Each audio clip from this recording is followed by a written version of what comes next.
بسم اللہ الرحمن الرحیم۔ سوال و جواب کی مجلس میں یہ چوتھی مجلس ہے،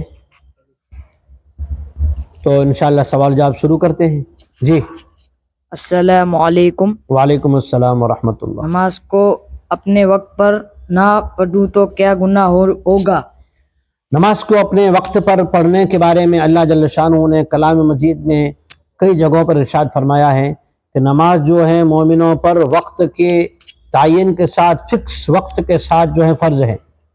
ان الصلاۃ کانت علی المؤمنین کتابا موقوتا، وقت کی فجر کا وقت نبی کریم صلی اللہ علیہ وسلم نے بتلا دیا کب سے کب تک ہے، ظہر کا وقت، عصر، مغرب، عشاء کا وقت، جو ہر نماز کا وقت بتلا دیا گیا ہے۔ تو بلا عذر کے وقت سے ٹال کے نماز پڑھنا یہ قضا ہے، اور قضا نماز کا بہت بڑا گناہ ہے، اس لیے نماز کو وقت کے اندر پڑھنا چاہیے۔